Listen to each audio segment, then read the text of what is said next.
et on avait commencé à voir la phase d'après autour de 1200, ce qu'on appelle le gothique classique. Et ce gothique classique eh bien, est apparu dans les années 1190 avec en même temps à peu près la cathédrale de Soissons et la cathédrale de Chartres.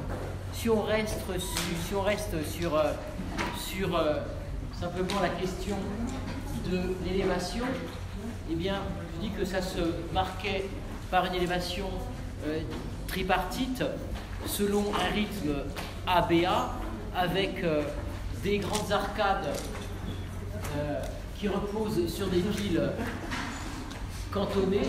Ici, dans la version la plus simple de Soissons, c'est une soissonnaise avec une seule pile colonnette au devant qui fait le lien entre le sol et la voûte. Un triforium situé exactement au milieu et d'immenses fenêtres, des fenêtres composées, donc de lancettes et puis un petit oculus polylobé pour la cathédrale de Soissons, et s'imposait eh bien, uniquement des travées barlongues avec des ogives quadripartites. Donc voilà Soissons.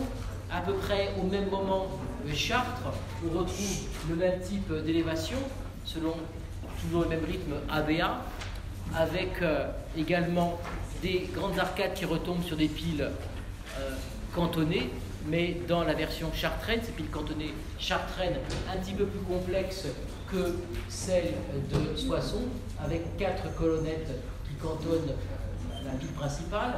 Toujours notre triforium situé exactement au centre, et puis des fenêtres hautes, toujours aussi grandes, qui descendent bien en dessous de la lunette de la voûte, qui permet la suppression de la tribune. Donc on l'a vu grâce au perfectionnement des arcs-boutants à l'extérieur, à deux volets. Donc ces fenêtres composées avec la version de Chartres, c'est-à-dire de lancettes un petit peu plus courtes qu'à Soissons, mais cette immense rose polylobée.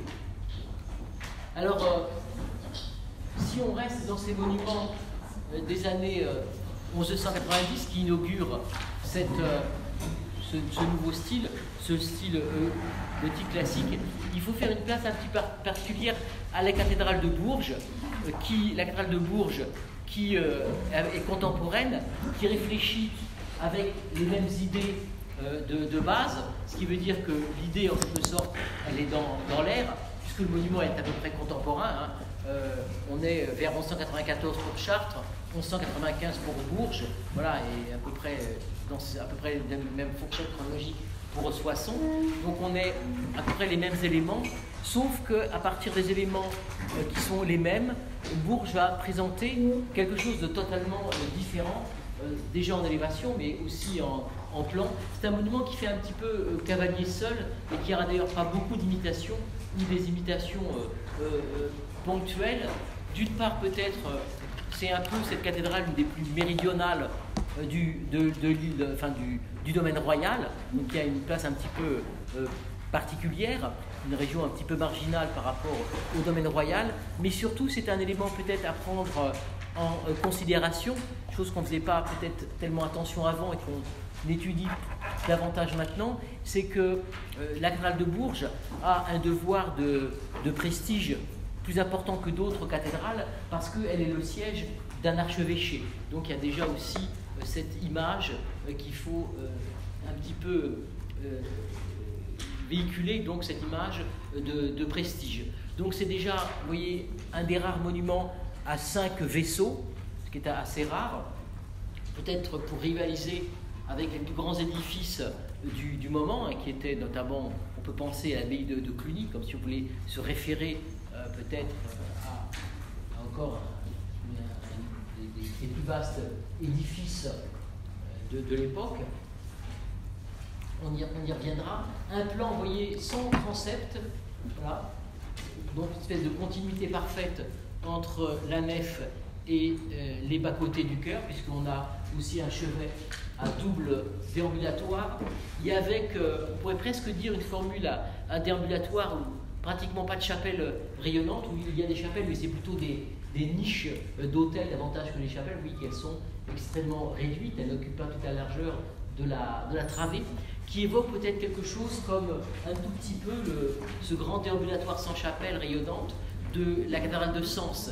Et comme la cathédrale de Sens était aussi une cathédrale siège d'un archevêché, peut-être aussi qu'on se dit que le modèle, il vaut mieux prendre modèle peut-être aussi sur une cathédrale siège d'un archevêché. Donc comme s'il y avait une espèce de modèle qui éventuellement pouvait s'imposer. Et ce qu'on trouve aussi qui est propre à la cathédrale de Sens, mais qui est peut-être un élément qui est dépassé ailleurs, qui est presque jugé entre guillemets comme un archaïsme, mais il faut prendre ce mot entre guillemets, c'est le fait qu'à Bourges, vous voyez que vous avez des voûtes sur des grandes travées carrées, des voûtes sexpartites, des voûtes à 6 branches, qui est quelque chose qui est complètement passé de mode, mais comme si là encore peut-être on voulait se référer à des monuments comme la cathédrale de Sens, comme ce qui plutôt que se prendre exemple sur une simple cathédrale de type Chartres ou Soissons, que le modèle d'une cathédrale archiépiscopale pouvait éventuellement s'imposer.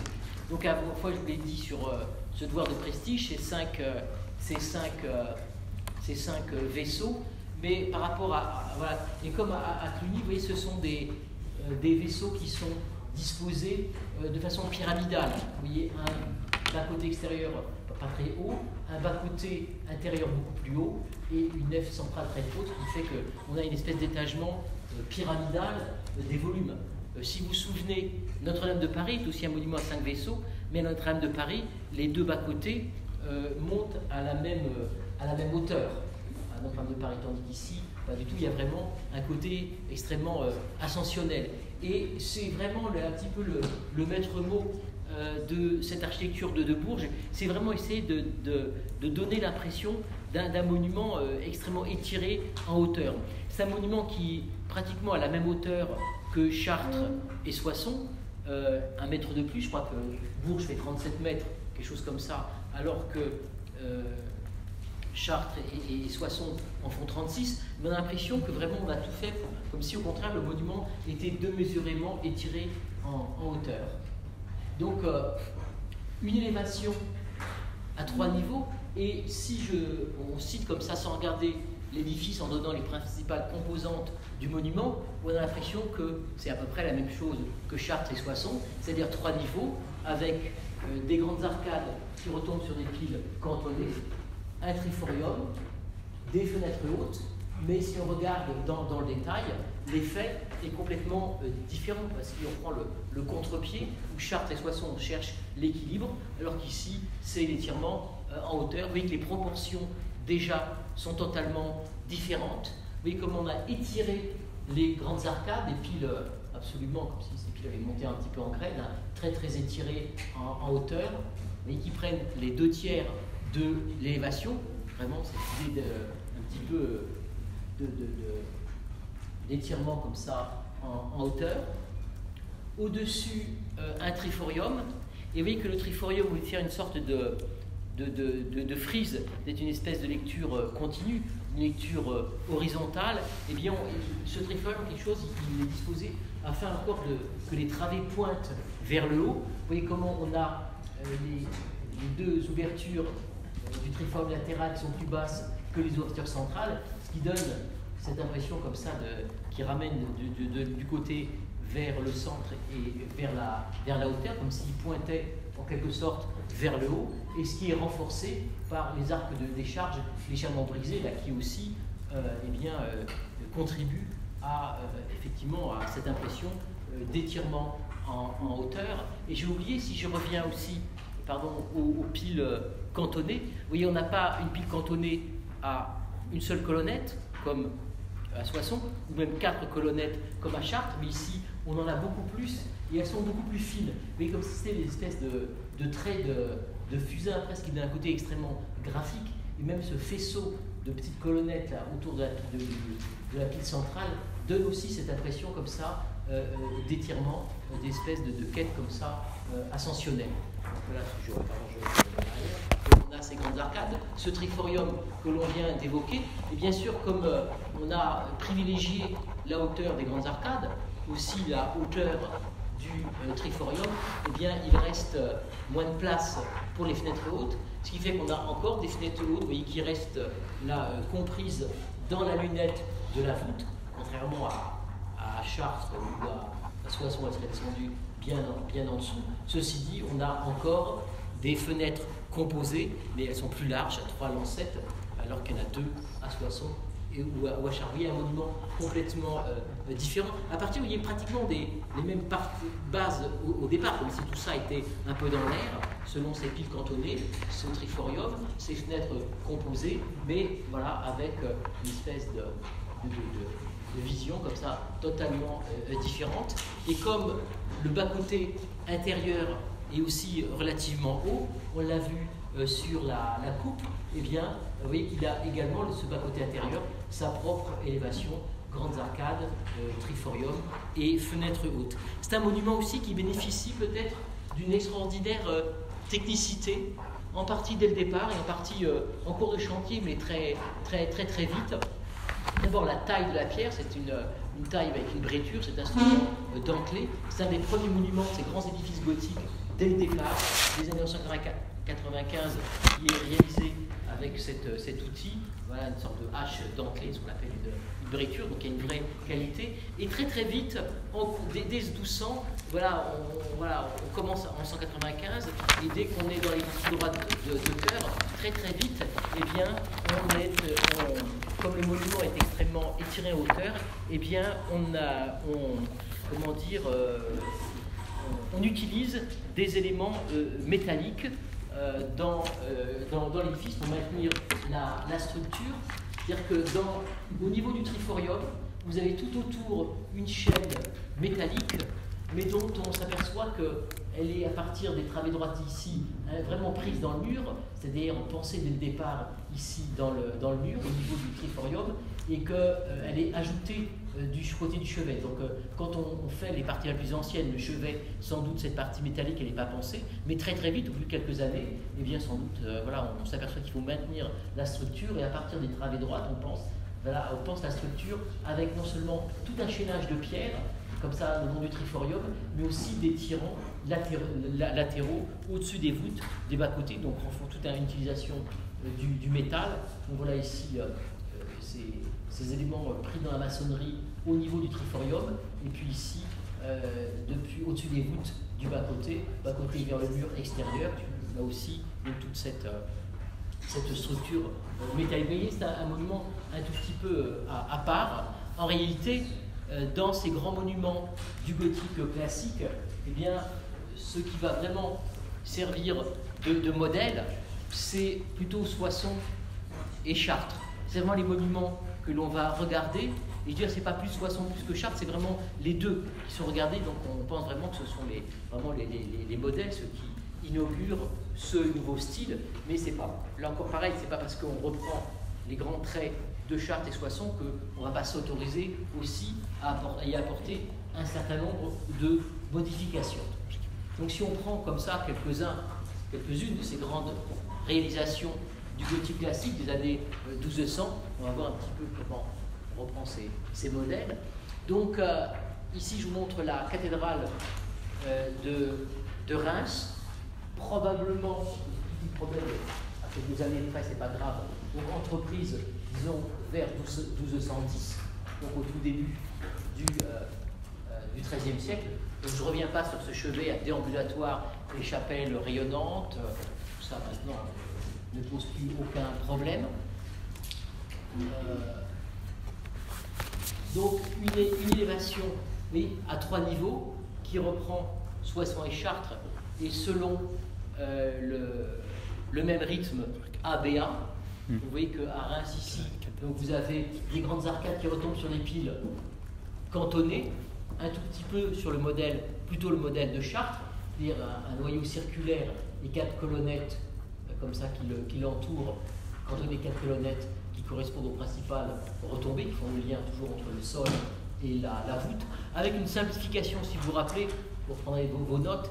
À Chartres, il y avait une espèce de petit jeu formel d'alternance où on avait un noyau à pans coupés et des colonnes rondes, et puis alternativement un noyau ronds et des colonnes à pans coupés. Donc il y avait un petit peu ce jeu d'alternance, mais qui ne correspondait pas à un élément structurel, qui était purement formel. Ici, pour davantage d'efficacité, vous voyez, on a un petit peu unifié, standardisé les choses avec toujours donc ce même type de pile cantonnée, mais qui, en quelque sorte, dépend un petit peu de Chartres. Le modèle, bien sûr, il est chartrain.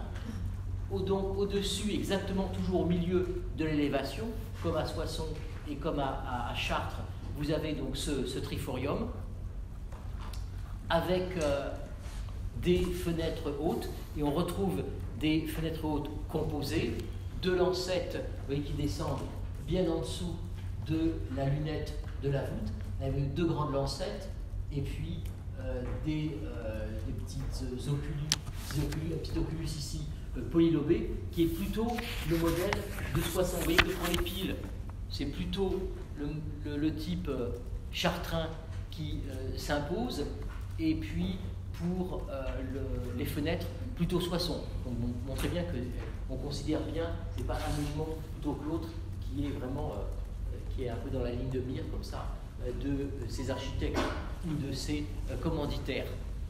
Alors tout ça, c'est pas parce que là encore je l'ai dit qu'on reprend un modèle qu'on n'a pas une certaine distance en quelque sorte, et qu'on ne s'empêche pas de réfléchir, d'innover, d'apporter des modifications extrêmement importantes, dont on craint, c'est pas n'importe quoi, c'est un édifice extrêmement important. Vous vous rappelez que c'est la cathédrale où on sacre les rois.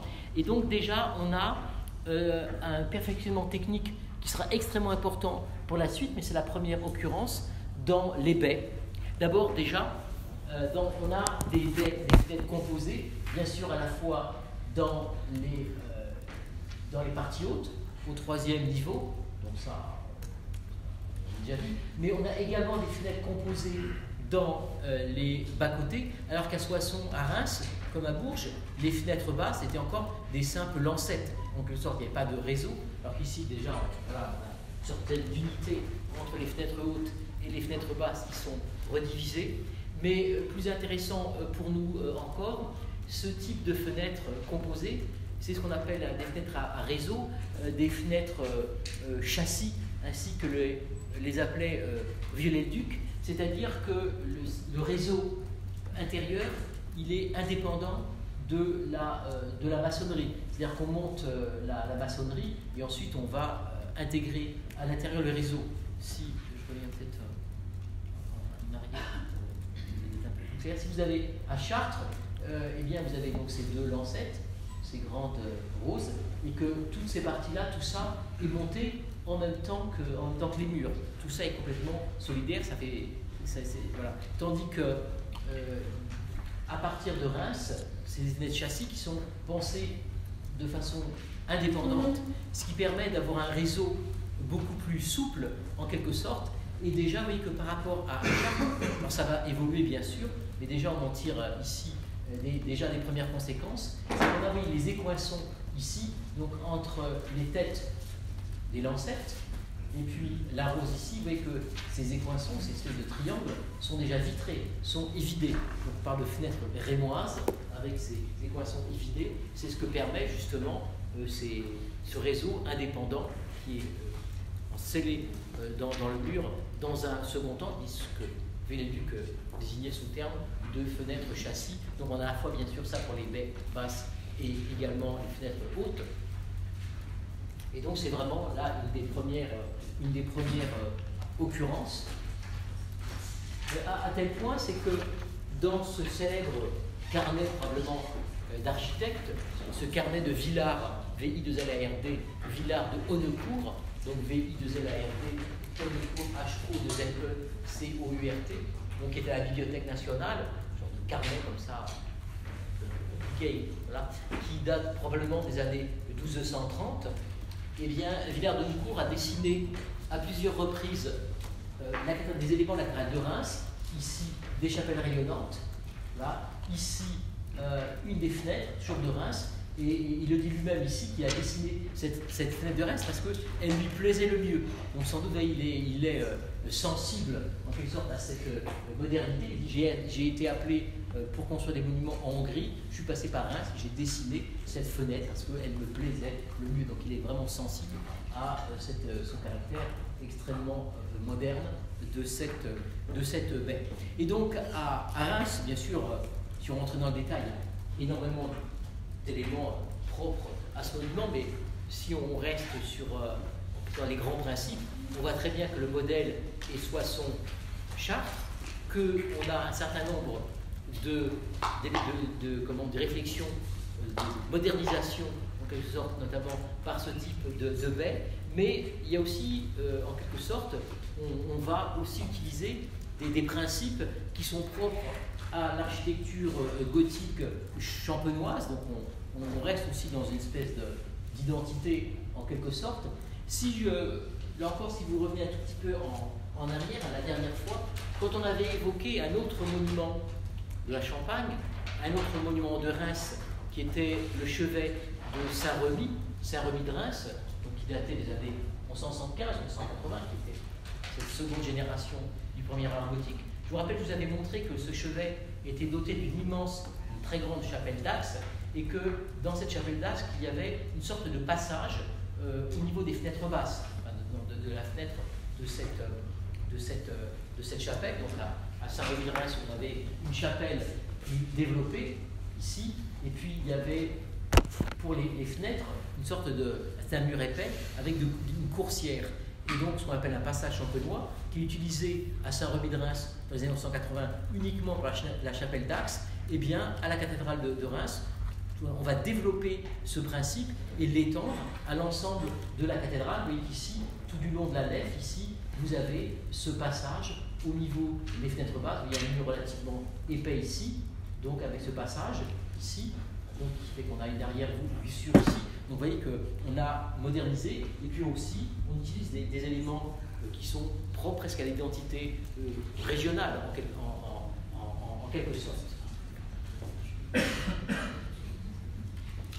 On voit ici une autre vue de ce passage.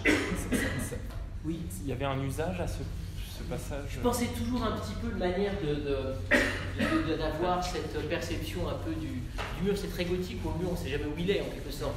Entre les ogives qui sont en quelque sorte rejetées ici en avant, la structure est en avant par ces colonnes, la fenêtre est à l'arrière et ce mur qui se dédouble. C'est vraiment ici cette idée effectivement d'espace qui donne l'idée de la transcendance en quelque sorte, qui fait que l'espace ecclésial, il n'est pas l'espace ordinaire. Parce que l'usage technique, il n'est pas d'une importance. C'est trop bas, on ne peut pas aller changer les vitraux, on peut à la fois nettoyer ceux du bas, mais encore que, puis marcher dedans, c'est pas non plus un accès extrêmement facile. C'est vraiment une appréhension de la paroi, comme le triforium, comme une chose comme ça, d'avoir une paroi plus mouvante en quelque sorte. Donc ici, je vous montre ce chevet. Vous voyez déjà, même cette idée de gyrolésème céleste qui transcende l'espace, il est marqué parce que tout autour, vous avez ces arcs-boutants très perfectionnés, et voilà, avec ces arcs-boutants culés qui sont portés par une sorte de grands pinacles qui font comme des dais, et toutes sortes d'anges qui sont tout autour, qui sont dans l'espèce de gardiens célestes, comme une espèce de vaste chasse d'un port d'orfèvrerie. Donc avec aussi cette grande façade à deux tours, mais la façade est un petit peu plus tardive.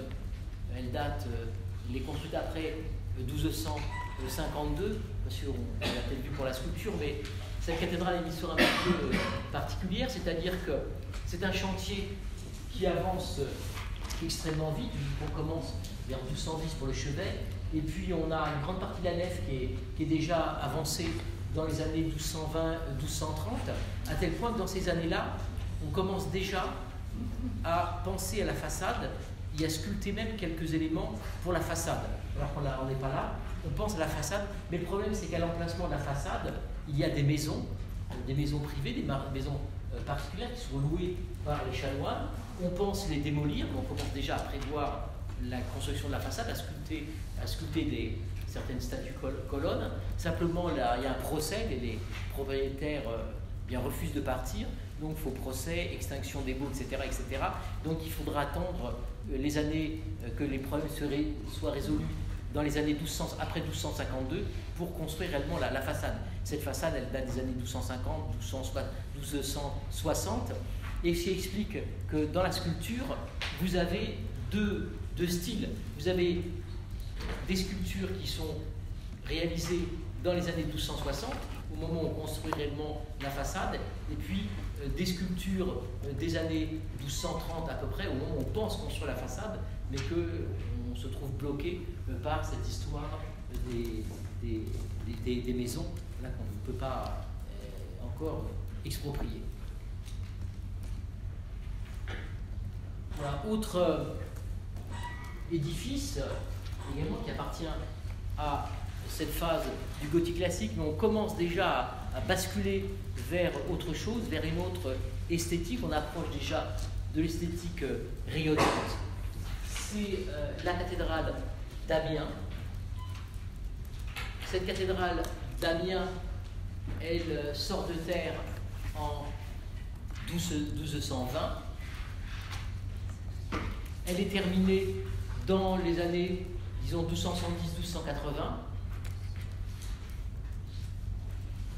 Époque où on va poser le pavement, donc à la fin de la construction. Et là encore, on fait partie de ces églises dont la nef est entièrement livrée à l'usage des fidèles. Et donc, comme à Chartres d'ailleurs, vous avez au centre du pavement une sorte de labyrinthe, qui est d'ailleurs plus ou moins à l'usage des fidèles, une sorte de pratique dévotionnelle, une sorte de